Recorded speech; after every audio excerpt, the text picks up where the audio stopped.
Quand Julien ouvrit la porte de son appartement ce jeudi après-midi, la dernière chose qu'il s'attendait à voir était sa patronne, Madame Valentin, à genoux dans son salon, en train de frotter le parquet avec un chiffon. Elle ne l'avait pas entendu entrer. Elle portait un jean et un pull simple, les cheveux attachés en queue de cheval. Ses mains gantées travaillaient méthodiquement sur une tâche près de la fenêtre. Avant de commencer, écrivez dans les commentaires de quelle ville vous regardez cette histoire. À la fin, n'oubliez pas de noter cette histoire de 0 à 10. Julien resta figé dans l'encadrement de la porte, sa sacoche de travail à la main. Il ne comprenait pas. Madame Valentin dirigeait l'une des plus grandes entreprises de conseil en gestion de la région. Il l'avait vue négocier des contrats de plusieurs millions d'euros sans ciller. Il l'avait vue tenir tête à des directeurs arrogants lors de réunions tendues. Et maintenant, elle était là, dans son appartement, en train de nettoyer son sol. Madame Valentin? Elle sursauta légèrement et se retourna. Pendant une fraction de seconde, quelque chose passa dans son regard. De la gêne, peut-être, ou de la surprise. Puis elle se reprit et se releva calmement, retirant ses gants. « Julien, tu rentres tôt. Il est 17 heures. C'est l'heure normale. »« Ah, oui, bien sûr. » Il entra dans l'appartement et referma la porte derrière lui. Il posa sa sacoche sur la petite table de l'entrée et regarda autour de lui. Le salon était impeccable. Les jouets de sa fille, habituellement éparpillés partout, étaient rangés dans leur caisse. Les coussins du canapé étaient alignés. La table basse brillait. « Qu'est-ce que vous faites ici ?» demanda-t-il. « Elle hésita. « Je passais dans le quartier. J'ai pensé que je pourrais aider un peu. » « Aider ? » ?»« Oui. » Julien fronça les sourcils. Quelque chose ne collait pas. Madame Valentin n'habitait pas ce quartier. Elle vivait dans un appartement luxueux en centre-ville, à 20 minutes de là. Et elle ne passait jamais nulle part sans raison précise. « Comment êtes-vous entré ?»« Tu m'avais donné un double des clés. Pour les urgences. C'était vrai. L'année précédente, quand il avait commencé à travailler pour elle, elle lui avait demandé s'il y avait quelqu'un qui pouvait garder un double de ses clés en cas de problème. Il avait répondu que non, qu'il était seul avec sa fille. Elle avait alors proposé de les garder elle-même, au cas où. Il avait trouvé ça étrange, mais il avait accepté. C'était pratique, en théorie. « Et c'est une urgence ?» demanda-t-il. « Non, pas exactement. »« Alors pourquoi ?» Elle ne répondit pas tout de suite. Elle plia le chiffon qu'elle tenait et le posa sur le rebord de la fenêtre. Puis, elle croisa les bras et le regarda. « Où est Léa ?»« Chez la voisine. Elle la garde jusqu'à 18 heures. »« Ah, bien. » Il y eut un silence. Julien ne savait pas quoi dire. Il ne savait même pas quoi penser. Il connaissait Madame Valentin depuis 3 ans. Il avait commencé comme assistant administratif dans son entreprise. Elle était exigeante, perfectionniste, parfois cassante, mais elle était juste. Elle payait bien. Elle ne faisait pas de favoritisme. Et maintenant, elle était dans son appartement en train de nettoyer. « Asseyons-nous » dit-elle finalement. Ils s'assirent sur le canapé. Julien remarqua qu'elle avait apporté un sac de courses. Il était posé près de la porte de la cuisine. Il reconnut le logo d'un supermarché du centre-ville, celui où les prix étaient 2 fois plus élevés que dans son épicerie habituelle. « Vous avez fait des courses ?»« Oui, des légumes, des fruits, du poulet, des choses saines. »« Pourquoi ?»« Parce que tu ne manges pas assez. » Julien cligna des yeux. « Pardon ? Tu ne manges pas assez. Je t'observe depuis des mois. Tu arrives au bureau avec un café, rien d'autre. Le midi, tu sautes le déjeuner ou tu manges un sandwich en vitesse. Le soir, tu pars en courant pour aller chercher Léa. Je mange ? Non, pas vraiment. Il se tut. C'était vrai qu'il ne prenait pas toujours le temps de déjeuner correctement. Il y avait trop de choses à faire. Le travail, Léa, les tâches ménagères, les courses, les devoirs. Les journées étaient trop courtes. Il faisait ce qu'il pouvait. « Je me débrouille », dit-il finalement. « Je sais, mais tu ne devrais pas avoir à tout gérer seul. »« Je n'ai pas le choix ?»« Si, tu as le choix. Tu peux accepter de l'aide. De votre part. Pourquoi pas? Il la regarda perplexe. Il ne comprenait toujours pas. Pourquoi Madame Valentin, sa patronne, se préoccupait-elle de ce qu'il mangeait? Pourquoi venait-elle nettoyer son appartement? Pourquoi faisait-elle ses courses? Je ne comprends pas, dit-il simplement. Elle soupira doucement. Elle sembla chercher ses mots. Il y a 3 mois, tu as demandé un après-midi de congé. Tu m'as dit que c'était pour Léa, qu'elle avait un spectacle à l'école. Oui. Et vous me l'avez refusé. Oui. Parce qu'on avait une présentation importante ce jour-là, un client majeur. Je ne pouvais pas me permettre de te laisser partir. Je sais, je comprends. Non, tu ne comprends pas. Elle marqua une pause. Le lendemain, j'ai croisé ta voisine dans la rue. Par hasard, elle m'a reconnu, elle m'a parlé. Elle m'a dit que Léa avait pleuré toute la soirée parce que tu n'étais pas venu à son spectacle. Qu'elle était la seule enfant dont les parents n'étaient pas là. Julien sentit quelque chose se contracter dans sa poitrine. Il se souvenait de cette soirée. Léa n'avait rien dit, mais il avait vu ses yeux rouges. Il avait essayé de la consoler, de lui expliquer. Elle avait hoché la tête, elle avait dit que ce n'était pas grave. Mais il savait que c'était grave. « Ce n'est pas votre faute, » dit-il. « Vous aviez raison, le client était important. » Peut-être, mais ça ne change rien au fait que Léa a pleuré, et que c'est à cause de moi. Vous ne pouviez pas savoir. Et ainsi, j'aurais dû savoir, j'aurais dû te laisser partir. Il y eut un nouveau silence. Julien ne savait pas quoi dire. Il ne lui en avait jamais voulu. Il comprenait les contraintes du travail. Il n'avait pas le luxe de se plaindre. Il avait besoin de ce poste. Il avait besoin de ce salaire. Depuis ce jour-là, reprit Madame Valentin, j'ai commencé à faire attention, à observer. Et j'ai réalisé que tu faisais tout seul, que tu n'avais personne, que tu t'épuisais. Je vais bien. Non, tu ne vas pas bien. Tu fais semblant. Mais je vois les cernes sous tes yeux. Je vois que tu as perdu du poids. Je vois que tu es fatigué. Qu'est-ce que vous voulez que je fasse? Rien, je veux t'aider. En nettoyant mon appartement? Entre autres. Julien secoua la tête. Il ne comprenait toujours pas. Tout cela lui semblait irréel. Je ne peux pas accepter, dit-il. Pourquoi? Parce que vous êtes ma patronne. Ce ne serait pas approprié.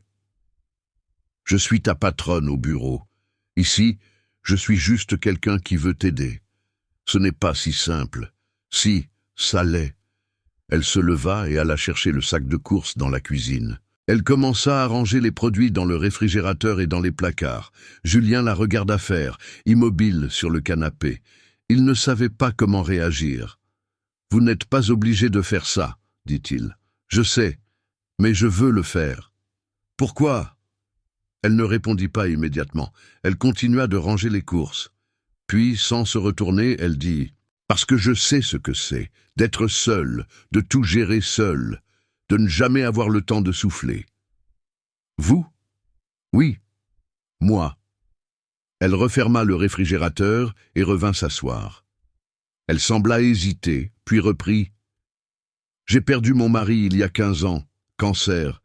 J'avais une fille, elle avait 8 ans à l'époque. J'ai dû tout gérer seule. L'entreprise, la maison, l'école, les devoirs, les activités. J'ai tenu, mais personne ne m'a aidé. Personne n'est venu nettoyer ma maison. Personne n'a fait mes courses. J'aurais aimé que quelqu'un le fasse. » Julien la regarda, surpris. Il ne savait pas. Elle n'en avait jamais parlé. Au bureau, elle était toujours parfaitement maîtresse d'elle-même, toujours en contrôle. Il ne l'avait jamais imaginée vulnérable. « Votre fille, » commença-t-il, « elle a 23 ans maintenant. Elle vit à l'étranger. On se parle une fois par semaine, parfois moins. Elle me reproche de ne pas avoir été assez présente. Elle a raison. Vous faisiez ce que vous pouviez. Oui, mais ce n'était pas assez. Et je ne veux pas que tu vives la même chose. » Il comprenait mieux maintenant. Ce n'était pas de la pitié. Ce n'était pas de la charité. C'était autre chose. Une forme de réparation peut-être, ou simplement un geste de solidarité entre deux personnes qui avaient connu la même solitude. « Merci », dit-il simplement. Elle hocha la tête. Puis, elle regarda sa montre. « Il faut que j'y aille. J'ai une réunion à 18h30. Vous allez être en retard. » Ce n'est pas grave. Elle se leva, prit son sac, ses gants, elle s'apprêta à partir, puis se retourna. « Je reviendrai une fois par semaine, pour aider, si tu es d'accord. Oui, d'accord. Bien. » Elle partit. Julien resta assis sur le canapé, seul dans son appartement impeccable. Il ne savait pas vraiment ce qui venait de se passer, mais il sentait que quelque chose avait changé. Les semaines suivantes, Madame Valentin revint effectivement, tous les jeudis après-midi. Elle arrivait vers 15 heures, elle nettoyait, elle faisait parfois des courses, elle préparait parfois un repas qu'elle laissait au réfrigérateur. Elle ne restait jamais longtemps. Elle partait avant que Julien ne rentre. Ils ne se croisaient que rarement. Au bureau, leur relation ne changea pas. Elle était toujours exigeante, toujours professionnelle.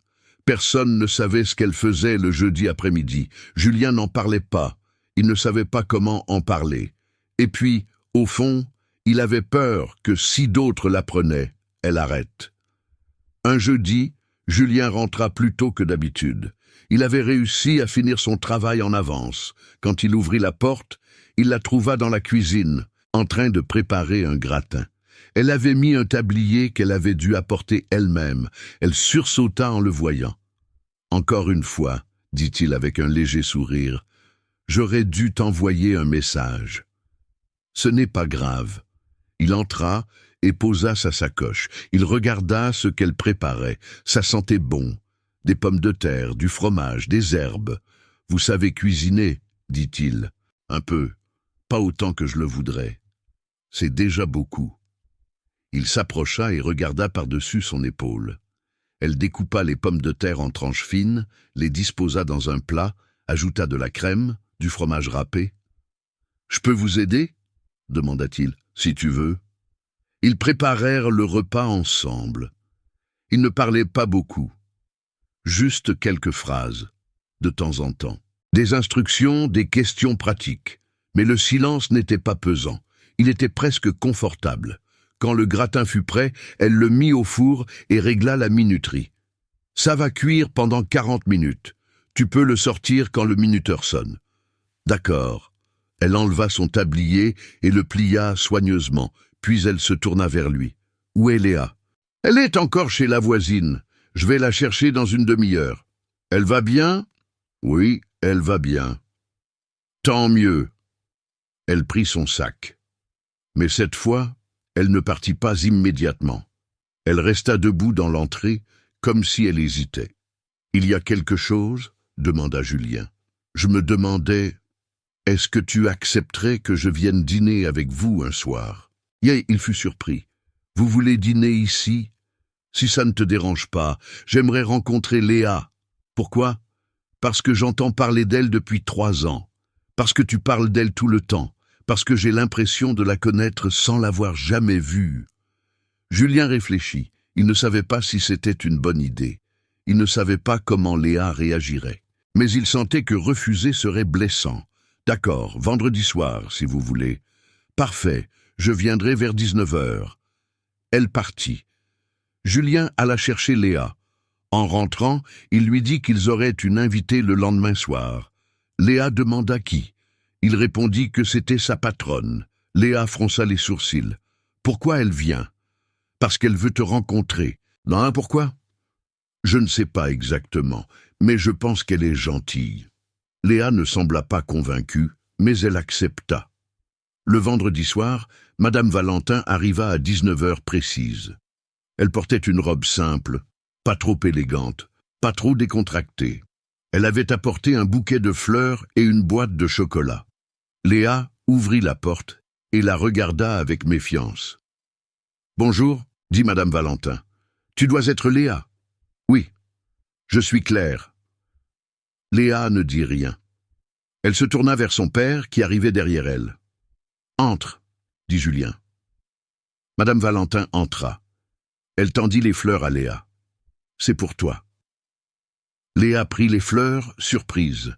Elle murmura un merci et alla les mettre dans un vase avec l'aide de son père. Le dîner fut un peu guindé au début. Léa ne parlait pas beaucoup. Elle répondait aux questions de Madame Valentin par des monosyllabes, mais progressivement, elle se détendit. Madame Valentin ne forçait pas la conversation. Elle écoutait. Elle posait des questions simples. Elle riait quand Léa racontait une anecdote sur l'école. À la fin du repas, Léa demanda à Madame Valentin si elle voulait voir son dessin. Madame Valentin dit oui. Léa courut dans sa chambre et revint avec un cahier rempli de croquis. Madame Valentin les regarda attentivement, complimenta les couleurs, posa des questions sur les personnages. Quand il fut l'heure de coucher Léa, Madame Valentin se leva pour partir. Mais Léa lui demanda si elle reviendrait. Madame Valentin regarda Julien, puis répondit « Si ton papa est d'accord, oui. »« Je suis d'accord, » dit Julien. Léa sourit, Madame Valentin aussi. Au fil des semaines, les dîners du vendredi devinrent une habitude. Madame Valentin arrivait vers 19 heures. Elle apportait parfois un dessert, parfois rien.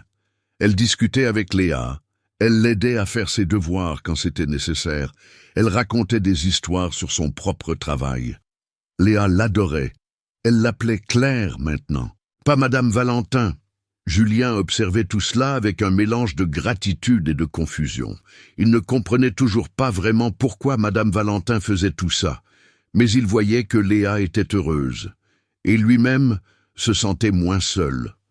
Un soir, après que Léa fut couchée, Madame Valentin resta un peu plus longtemps. Ils s'assirent sur le canapé, un thé à la main. Le silence était confortable maintenant. « Merci, » dit Julien, « pour tout ce que vous faites. Je t'ai déjà dit de ne pas me remercier. Je sais, mais quand même. » Elle sourit doucement. « Tu sais, au début, je pensais que je faisais ça pour me racheter, pour compenser cette fois où je t'ai refusé le congé. Mais maintenant, je réalise que ce n'est pas ça. Alors quoi? Je pense que je fais ça pour moi, parce que ça me fait du bien. Parce que ça me rappelle ce que j'aurais aimé avoir quand j'étais seul. Vous n'êtes plus seul maintenant. Non, plus maintenant. » Ils se regardèrent. Il y avait quelque chose dans son regard qu'ils n'avaient jamais vu avant. Une douceur peut-être, ou simplement une fatigue moins bien dissimulée. « Votre fille, dit-il, vous lui parlez toujours? »« Oui. Elle m'a appelé hier, on a parlé longtemps, je lui ai parlé de toi, de Léa. Elle m'a dit qu'elle était contente, que j'avais l'air plus heureuse. C'est vrai? Oui, je pense que c'est vrai. » Il ne dit rien. Il ne savait pas quoi dire. Il sentait que quelque chose se construisait entre eux, quelque chose qu'il n'avait pas prévu, quelque chose qu'il ne savait pas comment nommer. Les mois passèrent. L'été arriva. Madame Valentin proposa de garder Léa pendant que Julien travaillait. Elle prit ses vacances en même temps que l'école fermait. Elles passèrent leurs journées ensemble, allèrent au parc, au musée, à la piscine. Léa revint chaque soir avec des histoires à raconter, des étoiles dans les yeux. Un soir d'août, Julien rentra du travail et trouva Madame Valentin et Léa endormies sur le canapé. La télévision était encore allumée, un film pour enfants tournait en boucle. Il les regarda un moment. Léa avait posé sa tête sur l'épaule de Madame Valentin. Madame Valentin avait passé un bras autour d'elle. Il sentit quelque chose se briser en lui, une résistance qu'il maintenait depuis des mois, depuis des années peut-être. Il s'assit par terre devant le canapé et pleura silencieusement. Pas de tristesse, mais de soulagement, d'épuisement, de gratitude, de tout ce qu'il avait retenu si longtemps. Madame Valentin se réveilla doucement. Elle vit Julien par terre, les épaules secouées. Elle comprit, elle ne dit rien. Elle attendit simplement qu'il se calme. Quand il releva la tête, elle lui tendit un mouchoir. Il le prit, essuya ses yeux. « Ça va ?» demanda-t-elle à voix basse. « Oui, ça va. Tu es sûr ?»« Oui, c'est juste que je n'ai pas l'habitude. » « De quoi ? De ne pas être seule. » Elle hocha la tête. Elle comprenait. « Tu n'es plus seule maintenant. »« Je sais. » Il se releva et s'assit à côté d'elle. Léa dormait toujours, profondément. Ils restèrent là, et côte à côte, sans parler, à regarder l'écran de télévision sans vraiment le voir. « Je ne sais pas comment vous remercier, dit-il finalement. Ne me remercie pas, c'est moi qui devrais te remercier. Pourquoi? Parce que tu m'as laissé entrer, parce que tu m'as fait confiance, parce que tu m'as permis de faire partie de votre vie. Vous faites plus que partie de notre vie. Qu'est-ce que tu veux dire? Il hésita. Il ne savait pas comment formuler ce qu'il ressentait. Il ne voulait pas tout gâcher en disant les mauvais mots. Je veux dire que vous comptez, pour nous, pour Léa, pour moi. Elle sourit doucement. Vous comptez aussi, tous les deux, plus que vous ne l'imaginez. Ils se regardèrent. Il y avait quelque chose entre eux maintenant. Quelque chose qui dépassait la gratitude, qui dépassait l'aide, qui dépassait même l'amitié. Quelque chose qui ressemblait à une famille. Les mois suivants confirmèrent ce qui s'était construit lentement. Madame Valentin devint une présence constante dans leur vie. Elle venait non plus une fois par semaine, mais 3, 4 fois. Elle assistait aux spectacles de l'école, aux anniversaires, aux sorties du dimanche. Léa l'appelait maintenant Tante Claire, parfois même Maman Claire quand elle était distraite. Au bureau, personne ne savait rien, ou du moins personne n'en parlait. Julien et Madame Valentin maintenaient une relation strictement professionnelle pendant les heures de travail, mais tout le monde remarquait que Julien semblait moins fatigué, moins tendu, que Madame Valentin souriait plus souvent. 1 an après ce premier jeudi où il l'avait trouvé en train de nettoyer, Julien invita Madame Valentin à dîner. Pas chez lui cette fois, dans un restaurant. Léa était chez sa voisine pour la soirée. Ils s'assirent, face à face. C'était étrange d'être seuls, sans Léa entre eux. Mais c'était aussi nécessaire. « Je voulais te parler, » dit Julien. « Je t'écoute. Je ne sais pas vraiment comment dire ça, mais je pense que tu sais déjà. Dis-le quand même. Je tiens à toi, beaucoup, et Léa aussi, et je pense que ce qu'on a construit, c'est plus qu'une simple amitié. Je le pense aussi. Alors qu'est-ce qu'on fait? » Elle réfléchit un moment. « On continue, on voit où ça nous mène. On ne force rien. On laisse les choses se faire naturellement. C'est tout. C'est déjà beaucoup. » Il sourit. Elle avait raison. C'était déjà beaucoup. Les années passèrent. Ce qui avait commencé comme un geste de réparation devint une vie commune. Madame Valentin n'emménagea jamais officiellement, mais elle passait plus de nuits chez Julien que chez elle. Léa grandit avec elle. Elle lui parlait de tout, de l'école, des garçons, des rêves. Elle l'écoutait comme elle aurait écouté une mère. Au bureau, les choses changèrent aussi. Julien fut promu. Il devint chef de projet, puis directeur adjoint. Madame Valentin lui fit confiance, lui donna des responsabilités, le poussa à se dépasser. Il formait une équipe solide, professionnelle, respectée. Et quand finalement ils décidèrent de se marier, ce fut une cérémonie simple, intime, juste Léa, quelques amis proches. Pas de grandes déclarations, pas de discours enflammés. Juste la reconnaissance d'une évidence qui s'était construite lentement, jour après jour, geste après geste. Ce soir-là, après la cérémonie, alors qu'ils rentraient tous les 3 à la maison, Léa prit la main de Claire et la main de son père. « Papa ? » ?»« Oui, je suis contente que tu aies trouvé Claire en train de nettoyer. » Julien rit. « Moi aussi. » « Moi aussi, » ajouta Claire. Et dans cette simple phrase, il y avait tout, la gratitude, l'amour, la reconnaissance. Il y avait ce jeudi après-midi où tout avait basculé. Il y avait cette année où ils avaient appris à ne plus être seuls. Il y avait cette vie qu'ils avaient construite ensemble, patiemment, sans bruit, sans spectacle. Juste 3 personnes qui avaient trouvé, dans la solitude de l'autre, la possibilité d'une famille. Voilà. L'histoire se termine ici. Si vous avez aimé ce récit, n'hésitez pas à partager votre avis dans les commentaires et à noter cette histoire de 0 à 10. Et si ce type de contenu vous plaît, pensez à vous abonner pour découvrir d'autres histoires.